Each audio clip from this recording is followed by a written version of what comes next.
tardes a todos los televidentes de DISPAC TV, Desarrollo Integral y Sostenible de nuestra provincia de Azua. Bienvenido, próximo regidor Rafael Lara, Fuerza del Pueblo. Aquí usted está hoy frente a una gran teleaudiencia local, nacional e internacional vía internet. Gracias, Pacho, por la invitación al programa DISPA TV. Hoy, sábado 16, se marcará una historia en este programa porque dos mentes brillantes que piensan iguales se unificaron. Qué difícil. Gracias por la invitación realmente a este programa que tiene una audiencia increíble, que lo visualizaba a través de las redes y decía, bueno, en algún momento tendré el privilegio de estar ahí sentado al lado de ese gran hombre con tanto talento, con tanto que aportar a la provincia de Azua, y el próximo senador también por la Fuerza del Pueblo, Pacho. Muchas gracias, Lara. Vamos a entrar en materia. Se vislumbra el desastre del sector eléctrico en los gobiernos del PRM-PRD, y en menos de 45 días ha ocurrido lo que ya en ese sector había pasado a ser historia del pasado. Hemos tenido dos pérdidas humanas por mala práctica en materia de operación en el sector eléctrico. Perdimos un joven de 20 años en Punta Catalina de manera irresponsable. Lo pusieron a limpiar el sargazo del canal con la planta en operación, con la turbina en operación, pues naturalmente que lo iba a succionar. Y recientemente, antes de ayer, pues hubo un electrocutado entre Sánchez y Samaná por violación al protocolo de las 5 reglas de oro, que tiene que ver con el proceso de desconexión para dar los mantenimientos preventivos en un banco de capacitores. Lamentamos que el PRM, además de ser un gobierno que está matando de hambre a esta población, que tiene desesperada a la población porque no hay circulante de dinero, pues también en la puesta en operación, en el manejo operativo del sistema eléctrico nacional, pues hemos tenido dos pérdidas lamentables, porque lo más costoso que hay es la vida humana. Lamentamos mucho que y nos solidarizamos con los familiares de estos dos empleados que fallecen por la inoperancia, la incapacidad de lo que hoy dirigen el sector eléctrico. De igual manera, hemos visto cómo se ha triplicado la factura energética en todo el territorio nacional y empiezan a azotar una ola de apagones en todo el territorio nacional, que la incapacidad quiere hoy día ocultarlo bajo la ola de calor, pero estos meses todos los años ocurre lo mismo.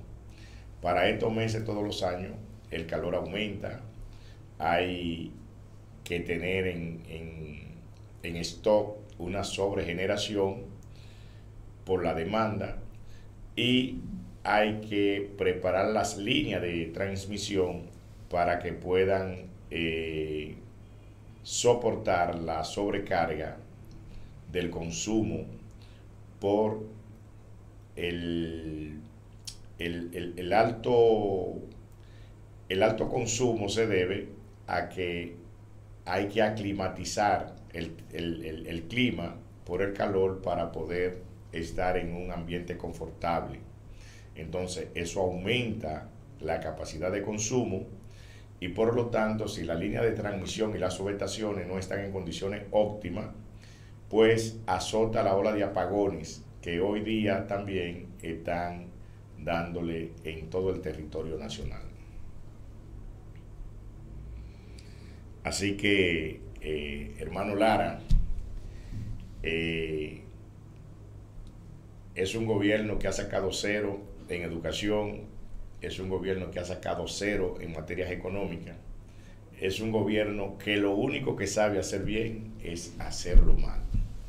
Yo realmente, Pacho, que al escucharte hablar de manera puntualizada en ese tema que es de tanta importancia como lo es el tema del sector eléctrico y del cual tú tienes bastante conocimiento, me surgió una pregunta mientras tú hacías la exponencia de cómo suceden esos accidentes con los empleados, porque hasta donde yo sé existe un protocolo, no se está cumpliendo o no hay las herramientas necesarias para realizar este trabajo con eficiencia, o cuál es el problema que según tus conocimientos eléctricos existe en esta institución. De acuerdo a las normas, pudieran haber presos, porque pueden ser incluso hasta asesinato voluntario. Si tú violas lo que son los procedimientos, y se supone que si tú estás dirigiendo una parte operativa es porque tú estás capacitado para eso. Y el supervisor es el responsable de garantizar primero la vida del operador y después gestionar que el trabajo se haga en corto tiempo y con un bajo costo. Pero la primera responsabilidad de los supervisores es garantizar la vida humana, porque lo más costoso, lo más apreciado que hay, y el Estado es garante de la vida del ser humano. Es uno de los, está dentro de los parámetros, de los estándares que tiene que garantizar el Estado.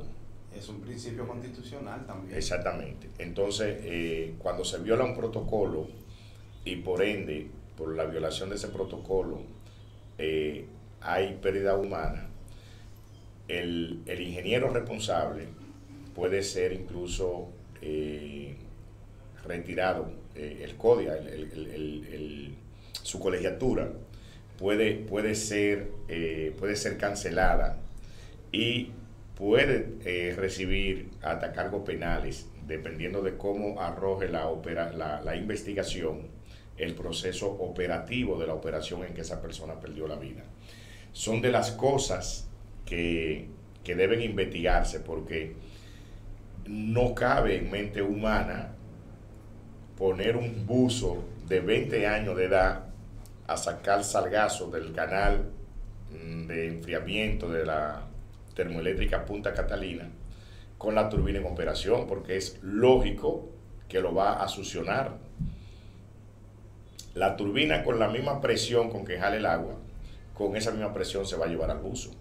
Por eso se viola ahí el protocolo, porque la turbina que se va, cuando se va a limpiar, debe aprovecharse el tiempo de enfriamiento de la planta, justamente para evitar que ocurra ese evento que ocurrió ahí en Punta Catalina.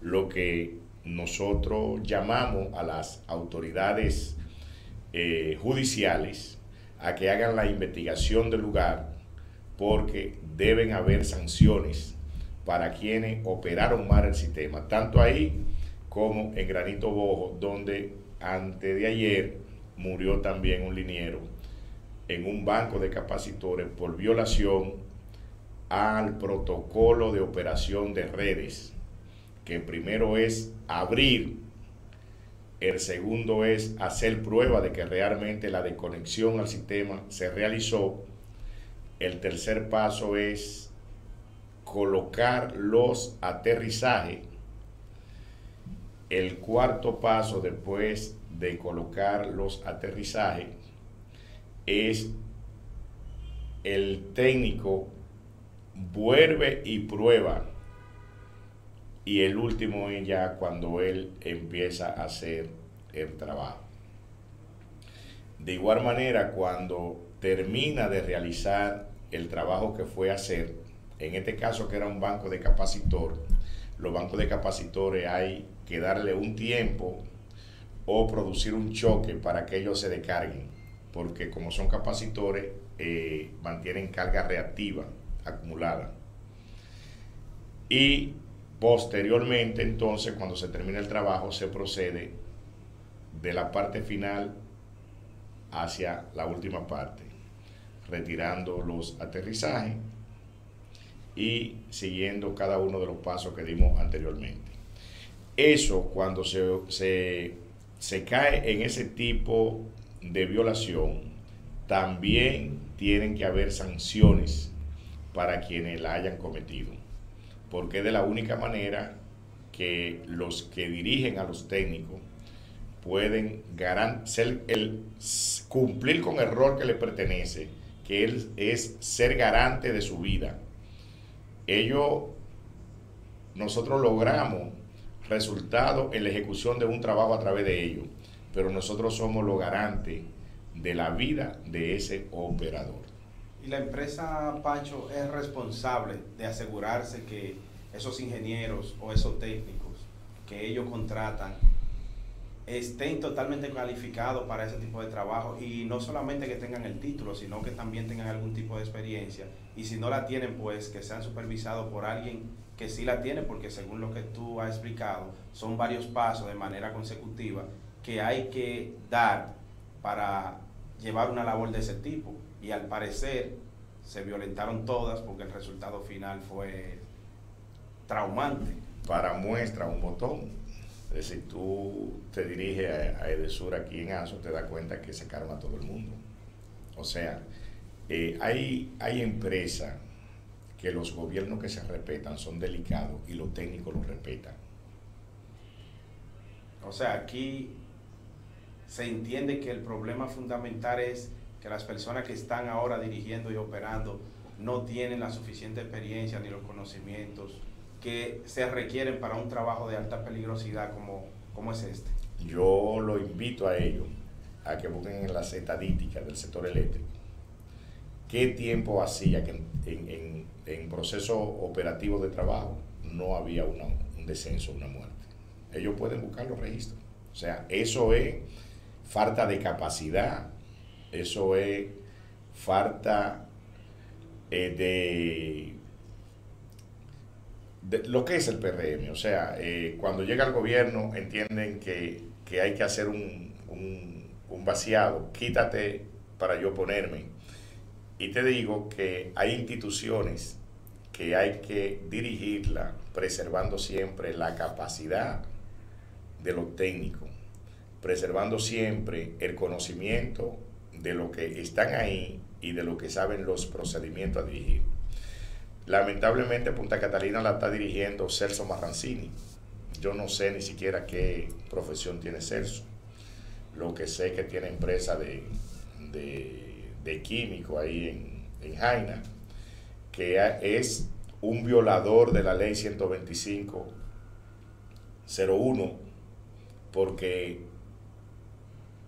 vende energía cuando está regulado por el Sistema Eléctrico Nacional, el CENI, que solamente las distribuidoras pueden vender energía, excepto tres empresas que se le ha concedido, una que vendía la energía a través de una planta generadora en Pedernales, era una isla eléctrica, solamente su energía era producida por ellos mismos. Punta Cana, que es dirigido por los Vicini a través de los PP, y una empresa que está en el Limón de Sánchez, que también operaba de manera independiente. Esas tres empresas estaban reguladas por la ley que podían vender, pero Marrancini tiene una subestación ahí en Jaina y de manera violatoria él vende energía. Pero quizá él desconoce eso que tú estableces, Pancho. Marrancini fue administrador de la CDE y cuando pasó por la CDE se quedaron los comentarios de que se borró deuda en la empresa. No lo digo yo hoy aquí, está en la historia, se puede buscar, y soy responsable, yo lo estoy diciendo con responsabilidad, o sea, y está en la historia de que se comentó a nivel de todos los medios y la prensa de que Marrancini se borró deuda que contraía con la CDE en favor de él. Y lo que estoy diciendo de que viola la ley 125.01, también soy responsable porque tiene una subestación y vende energía a empresas en Jaina. Yo lo que me refiero es que quizá él en su desconocimiento, en su ignorancia, quizá está violentando eso, digo, para uno darle el beneficio de la duda, Pacho, imagínate.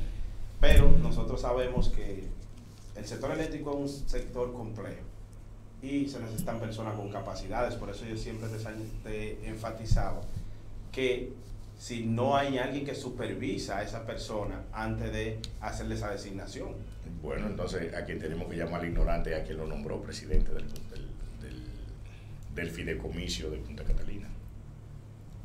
Bueno, ese que lo nombró es el responsable de la muerte de ese joven y de todos los desaciertos que han tenido en el sector eléctrico. Mira, ahora mismo el sector eléctrico tiene parado estos 4 años, porque quedó en carpeta, una autopista eléctrica 345, 15 de Aso a Pizarrete. ¿Qué ocurre? Que nosotros tenemos 2 ternas 138, pero ya esa línea están completamente congestionadas. Hasta esos parques fotovoltaicos que se están instalando, no hay capacidad para poder transmitir esa energía del sur hacia Pizarrete y de Pizarrete mandarla al norte o a Santo Domingo. Por eso está tan crítica la situación en el norte. En el norte están dando apagones de más de 8 horas. Jarabacoa, Santiago, toda esa zona. O sea, que no es por el calentamiento los apagones. No. Es, porque ellos venden que por el calor. No. El país demanda 150 megavatios por año. Y en los 3 años del gobierno de Luis Abinader, del PRM, ellos solamente han logrado entrar alrededor de 250 megavatios. Lo que están generando aquí en la barcaza Lo Negro, que son 160 y algo, hay una de 78 megavatios y una de 100, pero nunca generan a plena capacidad. Ellos pudieron estar sacando de aquí unos 150 megavatios. ¿En la barcaza o...? En las 2 barcazas. No hay una... Yo pensaba que era Monterrío Power, ¿no era? No, porque Monterrío está dentro del sistema. O sea, ellos, la proyección por año, la ciudadanía demanda, el plan eléctrico está diseñado para que cada año el gobierno que tiene que entrar una generación de 150 megavatios para poder ir acorde con la demanda del crecimiento, del desarrollo del país. Ellos se pasaron los primeros 3 años sin instalar un megavatio. Entonces ellos tienen de déficit actualmente cerca de 300 megavatios. Mucho. Especialmente para el norte y el este, porque esa energía que se está produciendo ahí en esa barcaza, para poderla mandar a Pizarrete, nosotros tenemos que dejar de enviar energía más barata. O sea, o tenemos que sacar a Palomino o tenemos que sacar a Sabana Yegua. Incluso ese negocio de esa barcaza es un negocio de Palacio y se aprovechó la sequía de las presas para justificar la instalación. Ahora, ¿qué ocurre? Que para ellos entrar en operación y poder hacer su negocio, entonces hay que sacar a Sabana Yegua, que el costo es alrededor de 9 centavos de dólares. Nos sale a nosotros el kilovatio generado en hidro, ¿verdad? Para pagárselo a ellos a 21.25 centavos de dólares. Pero no tiene sentido, porque se supone que eso venía a resolver un problema de costo y de necesidad. Bueno, pero es un gobierno sin planes, porque te dije que se pasaron los primeros 3 años sin instalar la planta, pero tampoco han construido la línea que sirve para desaguar, para poder mandar la energía. Si ellos pudieran, si ya habían construido la línea, la autopista eléctrica 345, que está en proyecto, está aprobado, los fondos están, no se ha construido por incapacidad. ¿Tú entiendes? Ellos pudieran estar aprovechando toda la energía que se produce en el sur, pero no pueden porque no hay cómo enviar la energía hacia Pizarrete. O sea, las dos ternas que hay a 138, no sé si tú ves cuando sube a Santo Domingo, que van dos torres paralelas. Esas son dos líneas de 138, pero ya las dos están a su máxima capacidad. Entonces, el proyecto que se hizo en Baní, inicialmente estaba contemplado ahí en Atillo.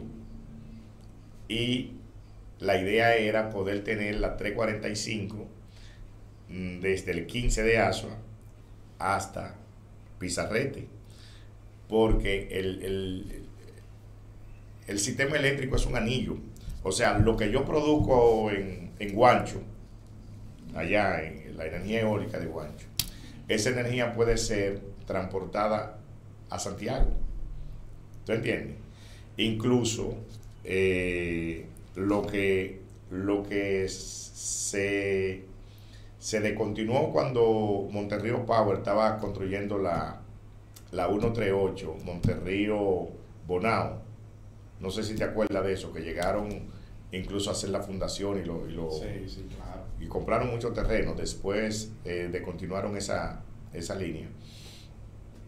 Eso se hace ya una necesidad. O sea, debe haber un punto de interconexión entre la subestación Julio Sauri, que está por los predios de Villa Altagracia, con el sur, para nosotros poder mandar flujo a menos distancia y recibir del norte al sur la comunicación eléctrica entre el norte y el sur, sin tener que subir a Santo Domingo y de Santo Domingo entonces irse hacia Santiago, porque la energía a través de la distancia también se pierde. ¿Tú entiendes?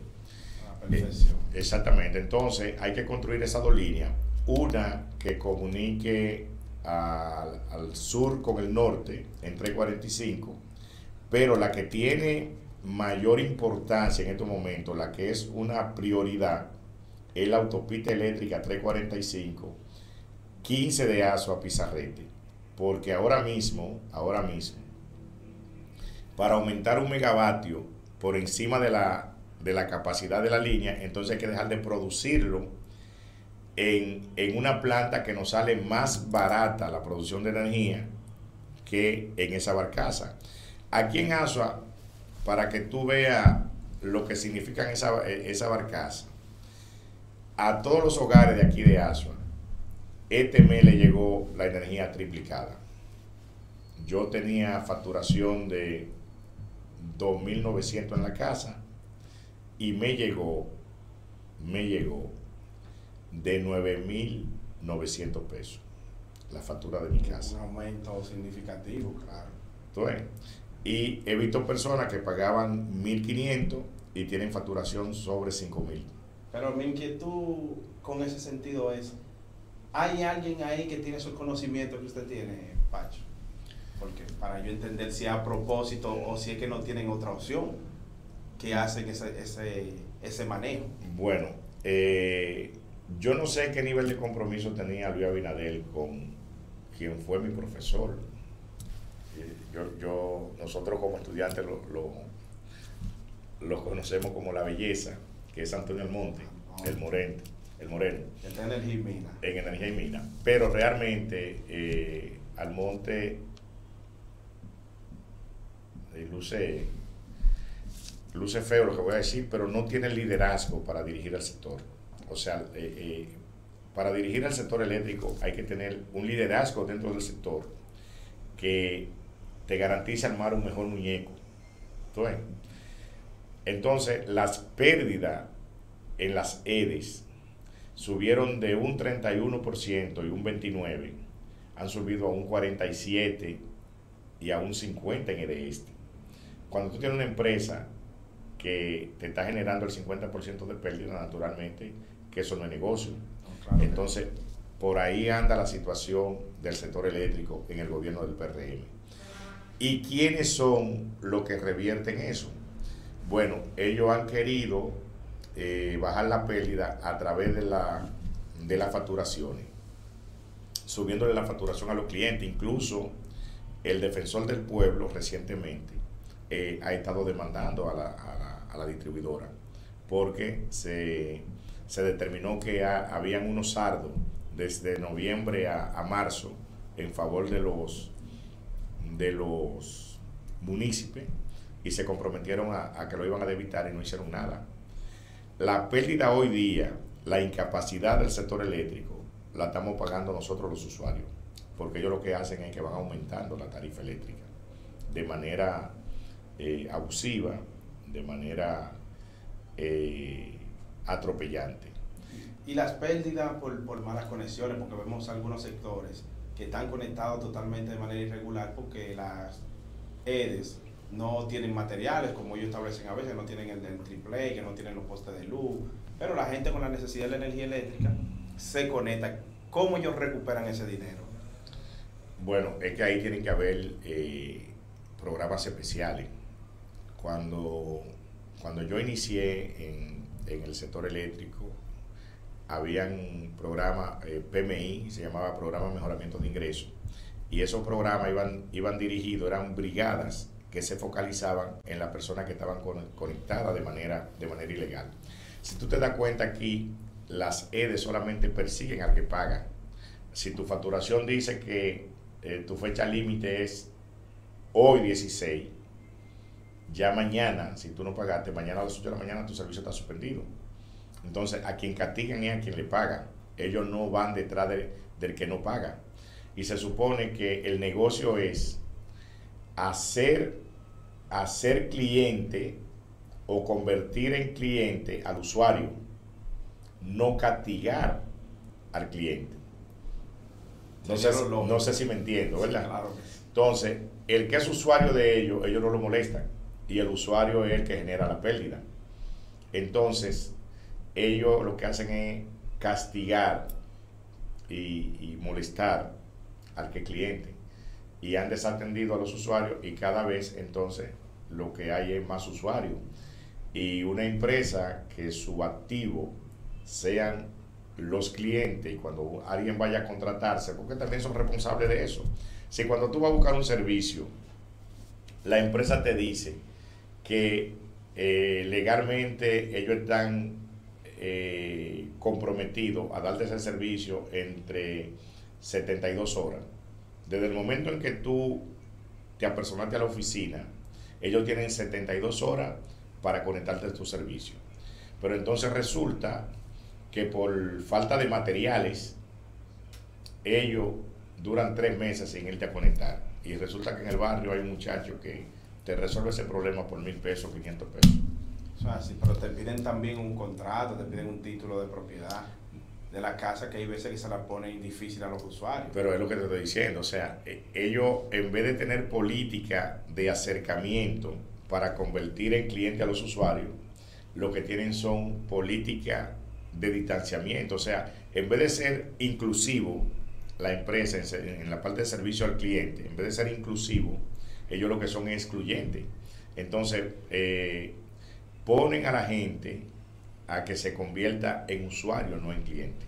Y se da la situación de que no hay materiales para hacer la instalación, pero cuando algunos de esos que andan en la brigada, tú le ofertas sus 2,000 pesos, aparece el cable para conectarte. Entonces, es una situación medio extraña, pero se da. Hemos retrocedido porque la institucionalidad en la República Dominicana se había logrado.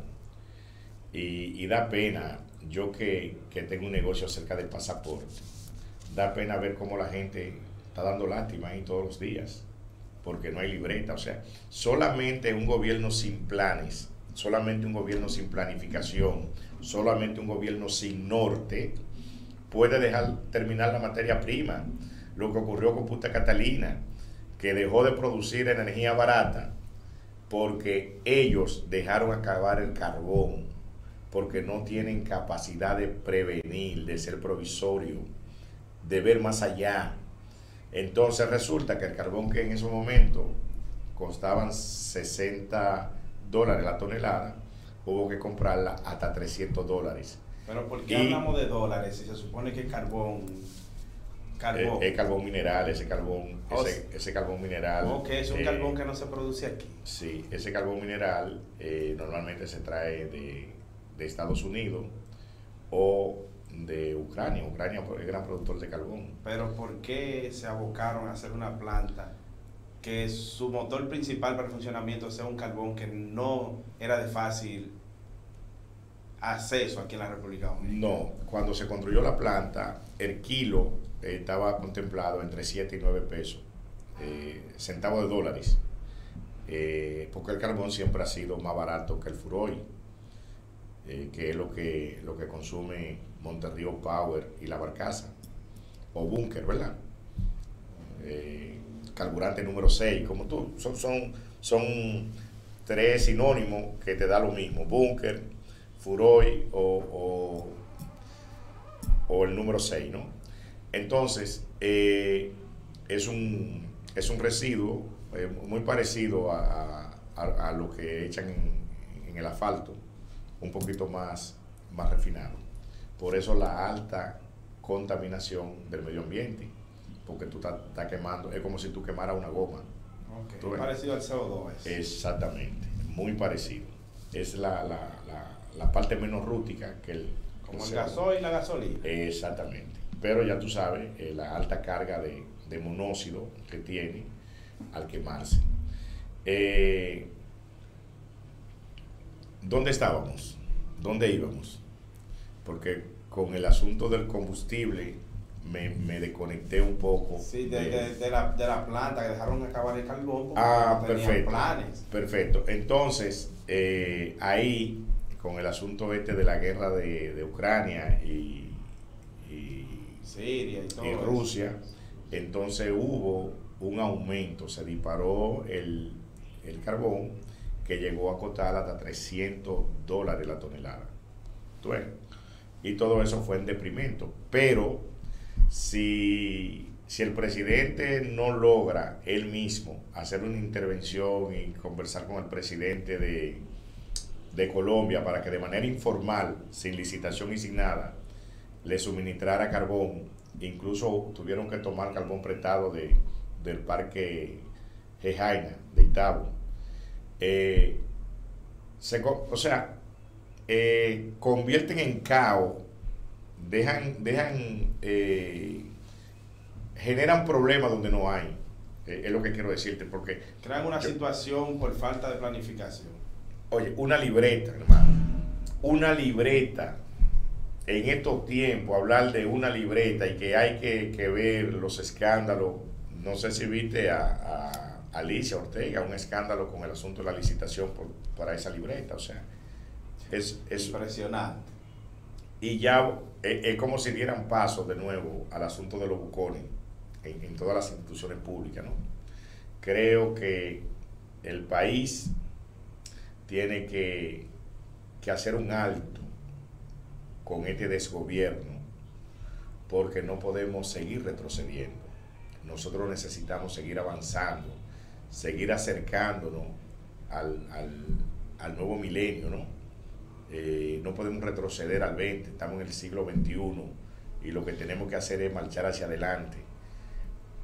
Aquí han apostado, Pancho, a la energía renovable, a un sinnúmero de cuestiones innovadoras que han querido implementar, pero más sin embargo no han podido salir a flote.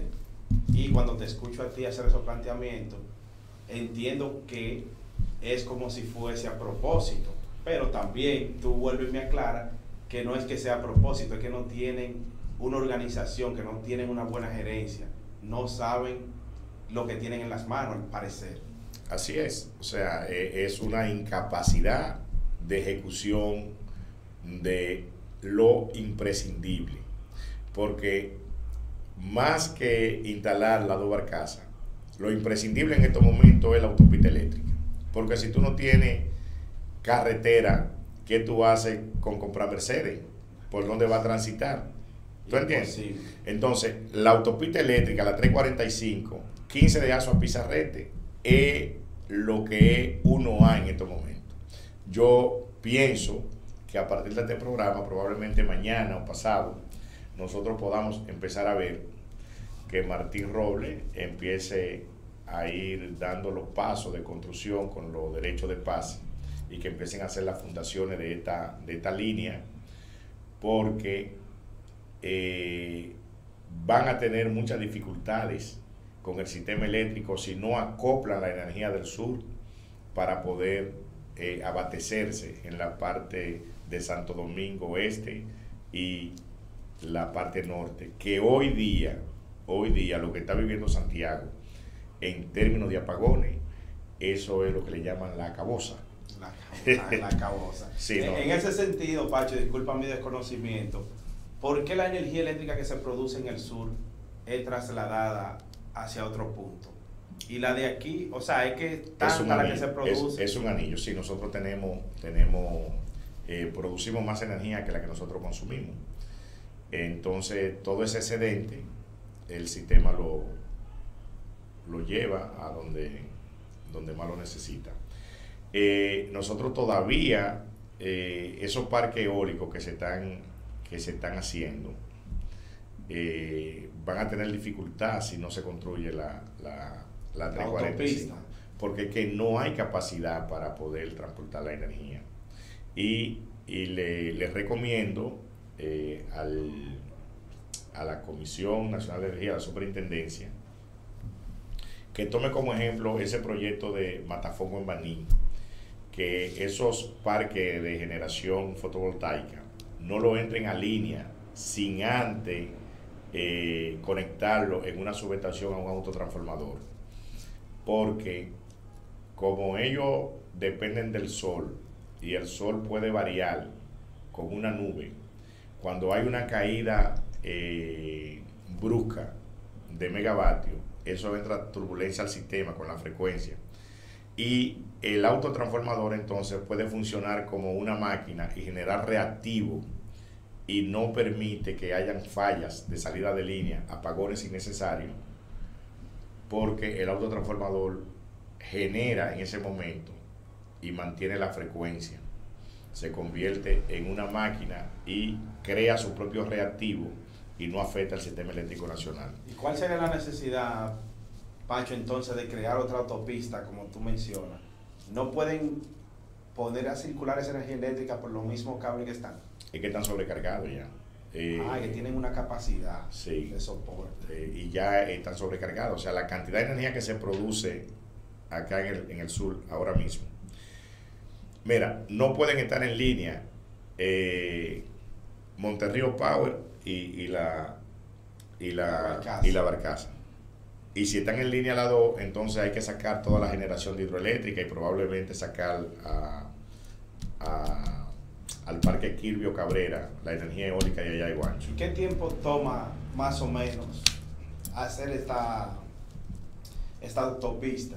Porque me imagino No, que ya eso no lo va a hacer el gobierno del PRM. Eso, no, porque ya eso por cuestión de tiempo le quedan ahí 11 meses. Pero si lo inician,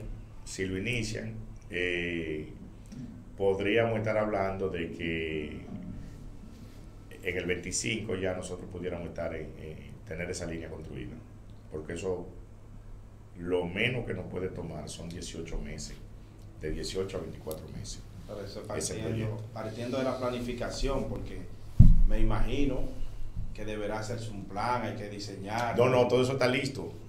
Oye, los fondos están ahí, todo está listo. Eso es solamente ejecutarlo. Este gobierno, en términos de ET, en el 21, solamente ejecutó el 10% de 4.000. Ellos habían presupuestado 400.536 puntos y algo, y solamente ejecutaron el 10%, y ese 10% tenía que ver con nómina. O sea, en términos de proyectos no hicieron nada, en términos de mantenimiento de redes tampoco hicieron nada. Por eso el sistema tambaleó y colapsó. Había muchos apagones porque una rama le topaba, Vi después entonces que metieron equipo amarillo por debajo de la línea y limpiaron. No sé si te fijas, cuando tú sales de aquí a Tillo, tú vas a ver que debajo de la línea se ve como una trocha, ¿no? Sí. Le hicieron una trocha. Tratando de suplir esos 12 meses, 18 meses que tuvieron sin dar mantenimiento a todas las redes a nivel nacional. Pero es bueno, Pacho, cuando le hablamos al público, que ellos nos puedan entender. Cuando tú mencionas porque yo me quedé medio también en el aire, ¿qué es? La empresa de transmisión eléctrica dominicana, que es la responsable de construir las redes, que yo digo, la autopista 345, 15 Pizarretti. O sea, ya eso no tiene nada que ver con eso. No, porque en el 2004, se lograron hacer jurídicamente 5 empresas. Son 7 con la Comisión de Energía, que la Comisión de Energía es la que tiene que ver con la parte esta de los contratos eólicos, fotovoltaicos. Todo el que vaya a instalarse en términos de generación, los permisos tienen que tramitarse a través de la Comisión de Energía, y quien rige las normas, que es la Superintendencia de Electricidad, o sea, la que aplica las normas de la Ley 125.01. Se lograron hacer 7 empresas. Ahí entra el CENI, que es el Sistema Eléctrico Interconectado, Superintendencia de Electricidad, y las 3 distribuidoras, EDESUR, EDENORTE y EDEESTE, y las 2 empresas que pudieran ser en estos momentos la que a través de inversiones pudieran estar asumiendo o bajando la pérdida en la distribuidora, que es ET cobra por el peaje, ¿verdad? Esa 345 va a transportar todos esos megavatios del 15 hasta Pizarrete, entonces ese peaje se le paga a ET. Y por eso esa empresa es una empresa que genera muchos recursos. Y la otra es hidroeléctrica, las hidro, ¿verdad? La hidro produce energía y le vende energía a la sede. Entonces es una empresa que también genera muchos recursos. ¿Qué proponemos nosotros desde la Fuerza del Pueblo? Bueno, que en vez de estarle dando concesiones a empresas privadas españolas o de cualquier naturaleza para la instalación de los parques fotovoltaicos, que con los recursos que genera EGI, la empresa de generación hidroeléctrica, que pueda instalar EGI esos parques fotovoltaicos, y que con los beneficios que tiene entonces pueda ir en auxilio de las comunidades donde se instalan los parques, o directamente ayudar a mejorar las pérdidas en la distribución en la empresa donde estén instalados. Por ejemplo, los beneficios de los parques fotovoltaicos del este, que pertenezcan a EDEESTE, que se coge una partida para ayudar a EDEESTE a bajar las pérdidas en toda su región. Igualmente, lo que tenga que ver con la parte norte, con Santiago, que se distribuya por allá, igualmente nosotros acá en el sur. Aquí hubo un proyecto piloto que tuvo que ver con la hidroeléctrica Los Toros, y yo quiero que tú sepas que esa hidroeléctrica la construyeron a través de los MEC4. Esos son unos fondos que llegan de Europa, pero en el contrato contemplaba que en Asua había que dejar 1% de beneficio a través del INDRI y EGI. Y aquí se construyeron muchas obras a través de esos fondos. Se electrificaron Los Toros, Tábara Arriba, se trabajó en un canal de Viajama a Las Yayas y una laguna. Se construyó clínica en La Cañita. ¿Y esos fondos se los retiraron a ASO o siguen de alguna manera? No, deben mucho dinero. Ya el contrato venció, pero tanto el INDRI como EGI deben mucho dinero y realmente ASUA no tuvo un seguimiento de las autoridades para que pudiera ser, pudiera tener un gasto de mayor calidad, ¿me entiendes? Y recuperar el dinero que los administradores del INDRI utilizaban a su antojo, porque el administrador O sea, del ese INDRI, dinero no llega de sur. no. Aquí hay un presidente del Consejo de Hidroeléctrica Los Toros. Normalmente el gobernador, el senador forman parte del consejo. El amigo Ricardo Vilche estuvo muy ligado a eso también, como veedor. Ese es el famoso patronato. Exactamente. Fran Peproca también estuvo ligado a esa parte. Y me consta, ¿no?, de que se hicieron algunas obras con esos recursos, pero se perdió más, se dejó de invertir más recursos de lo que tocan, o sea, o se debe más dinero de lo que se han invertido. Pero lamentablemente nosotros hemos sido huérfanos de autoridades que sepan lo que tienen en la mano y que tengan el coraje, ¿no?, de traer a ASUA lo que ASUA se merece y necesita. Hay dinero del consejo. Sí, se debe mucho dinero. Se debe mucho dinero. Que yo tengo por ahí, inclusive hay un certificado a plazo fijo en una cooperativa acá de unos 18 millones de pesos. Y se entiende la información que también nos dieron, que le hubiesen entregado 1.442 millones de pesos. Eso es mucho dinero. Según lo que nosotros investigamos y nos entregaron a través de la Ley de Información Pública. Lo que yo no sabía era cómo era que se manejaba. Para mí eso llegaba de Sur, y de Sur luego entonces compraba los potes de luz, eso no tiene que ver nada con eso. Incluso todos los proyectos eléctricos que se ejecutaron, todo esos levantamientos lo hice yo a costo propio mío de mi empresa. Y después se hicieron concursos y se dividieron entre los ingenieros locales de aquí. Casi todos los proyectos los hicimos ingenieros locales de aquí. Se pudo haber hecho más, pero lamentablemente cuando los que te dirigen no tienen visión, no tienen agallas, ocurre ese tipo de cosas. ¿Por qué hay tantos nombres, Pacho? Porque yo me pierdo, porque en esa cuestión del sector eléctrico hay muchísimos nombres, porque yo recuerdo que había algo que se llamaba como la abuela, algo así, que también era como vinculado al sector eléctrico. Es vinculante al sector eléctrico. La UER es una unidad de electrificación rural y suburbana.